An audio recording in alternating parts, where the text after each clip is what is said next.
Tonight's story is I Won't Say Please.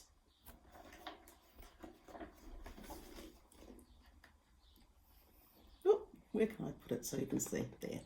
Queen Bee leapt out of bed. "Fetch my clothes and my crown," she said. But her chambermaids just frowned and stood around. They folded their arms and they shook their heads.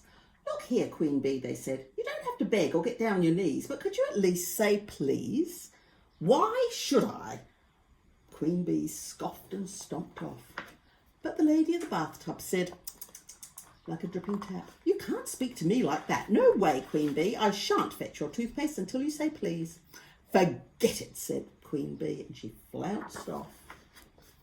"I want a boiled egg, buttered toast and tea," said Queen Bee. "Plus ice cream with hot toffee sauce, of course, and blueberry muffins, apricot pies." Queen Bee rolled her eyes. "Oh yes, I almost forgot, a big chocolate cake with cherries on top." "Is that the lot?" said the cook. "I think not. You see, Queen Bee, I shan't make your breakfast until you say please." "Oh, go and hide your head," Queen Bee said. She was so annoyed, her face turned red. She was so annoyed she almost went back to bed, but she stormed off to the dining room instead. "Pour me a cup of tea," yelled Queen Bee. "Are you talking to me?" the butler said. He raised his black, bushy eyebrows and sadly shook his head. "I'm sorry, Queen Bee, but I shan't pour your tea until you say please." "Stop picking on me," Queen Bee roared. She was so upset and sore that she stormed out the front door and stamped on the daisies and kicked up the dirt, and she felt hurt. But she was the queen. She'd make them all sorry for being so mean. "Arrest them all," Queen Bee blustered. Her secretary looked very flustered. "Put everyone in jail. Do it at once, you horrible snail." "I can't do that, Queen Bee," said her secretary. "And besides, we've agreed that you're not going to help you unless you say please." "You're all being mean," screamed the queen. She stamped her feet and she stuck out her tongue. "I feel stung," she wailed and moaned.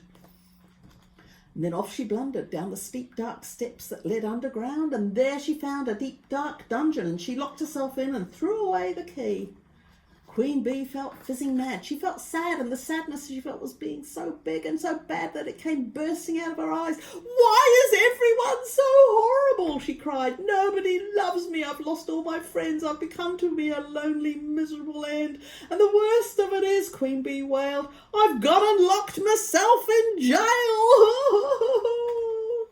"No, you haven't," someone said. Queen Bee raised her head. "I need a hug and a squeeze," she said.